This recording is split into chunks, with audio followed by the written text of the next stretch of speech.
The eyes are the window to the soul, but for a rat, a pair of ears are a window to the mind, and ears are the door to the soul. You need to come and see her, said Charn, leaning down to peer into the dark corner. What you doing? Asked Scrang suspiciously. I say, what you doing? Charn grabbed hold of the little rat's ear and pulled. Come on, I said. Scrang squealed. Don't pull my ears like that. I'm going to bite you. Scrang, get up. Come on, let's go see your sister. Charn let go of his ear and backed off, shaking his head. I'm not going anywhere with you. Scrang turned his back on him. I don't like you. You're always following me around. You don't have to come. I'll just tell them you were there when they ask, said Charn. I know where your room is now, Charn. You can't hide from me. You better get your hands off me before I bite you. Scrang scratched his nose and scuttled backwards into his nest, glaring at Charn as he did so. Charn smiled and sat down in the corner. Oh, Scrang, I don't mean to cause you any trouble. I just wanted to see if you were all right. What do you care if I'm all right? Why are you worried about me anyway? Asked Scrang, peering at Charn through the darkness. Well, because of the rats, of course. You see, if you weren't all right, I wouldn't be able to get to know them, and I'd miss them. Scrang stared at the floor and snorted. Well, it can go and get killed for all I care. What? Scrang, how can you say that? Charn sounded shocked. I say that because you've been going on about it so much. Scrang rubbed his nose with a forepaw. I'm sick of hearing it. If they'd been caught by the cat, then it was their own fault. Charn thought for a moment and then said, I suppose you're right. Right! Scrang laughed scornfully. Of course I'm right. It's only the rats who get caught by the cat. Charn pulled his ear. Yes, but they're only rats. We're people. Scrang laughed again and shook his head. No, you aren't. Not really. He hopped out of his nest and jumped to the ground. Come on, I've seen enough of you now. Charn scrambled out of the nest and ran after Scrang, calling as he did so, Scrang, wait! Where are you going?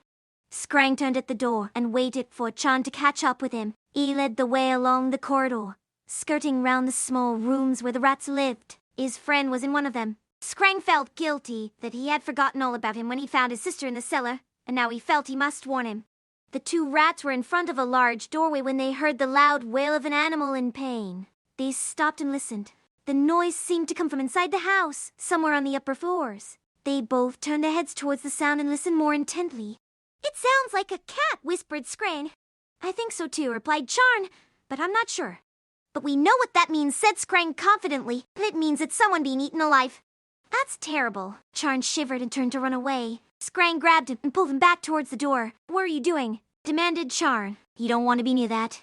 Scrang shook his head. No, it's not that. Come and see. He opened the door and the two rats went through it. The smell hit them immediately.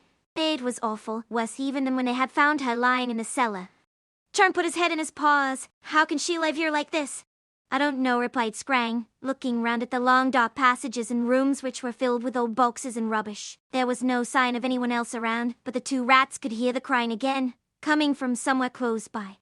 Charn looked up at Scrang, his face full of disgust and pity. He held his breath and tried to control his stomach. What's the matter with her? He asked. Scrang pointed to a doorway on their left. Through there. He crept forward and put his paw on the handle of the door, waiting for Charn to come after him. Charn went into the room without hesitating, looking around quickly at the cluttered shelves, the piles of old papers, and the dirty cloth that hung down from the ceiling. He moved closer to the bed and looked down at the little rat who lay there so still that she seemed as though she were dead. She had not noticed their presence yet. Scrang went over to the bed and leaned down to peer at her face. The cat's claws had torn away part of her nose, leaving her whole face covered in blood and fur. The rat's eyes were shut tight, and she seemed unconscious, but she was still alive. Scrang went on looking at her, fascinated by the injuries, and the strange way she looked, half dead and yet alive. You mustn't look, said Charn. It isn't good for her. Scrang turned his head and looked up at him with a frown. What do you know? I bet she doesn't care whether it's good or bad for her. She's always been that way. He reached out and stroked her fur. She's all right, he said to himself, as much as to Charn. She's just resting. He pushed himself off the bed and turned away from the rat. What about you? Don't you care that your nose has been cut off? Asked Charn. Of course I do, snapped Scrang, but I can put it back on again, and she can't. He grinned at Charn with his mouth open wide. There. You see? Nothing to worry about. He started to laugh and rubbed his side against a wooden beam in the corner of the room. Charn walked over to him and shook his head disapprovingly. But Scrang, it's disgusting. It's not nice to look at. Scrang shrugged. It's not nice to be dead either, he replied. Come on, let's go. Don't be angry with me, said Charn. But what about your sister?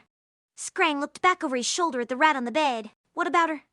Charn nodded towards her. Well, she's hurt herself as well, hasn't she? You should take care of her too. Scrang shook his head impatiently. I can't look after her all the time. Can I? I've got my own life to lead as well. He walked over to the doorway and waited for Charn to follow him out. As he passed the bed, he glanced back at the rat who was lying there so still.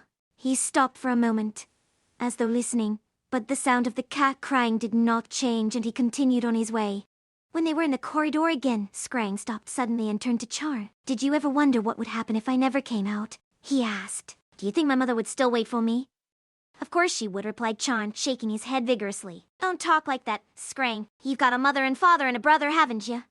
Scrang sniffed the air, which was still filled with the stench of death and decay from the room he had just left. He wrinkled his nose in disgust and walked on towards a passage leading to the front door. Charn followed him, anxious not to be left alone in the building. He was not afraid of being outside, but he knew that he would not be able to stay alone in the building with the stench still hanging around in his nostrils.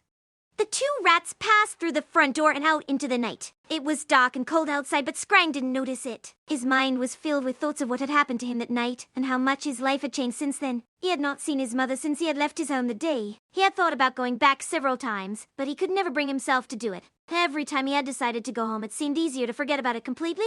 His mother was probably dead anyway.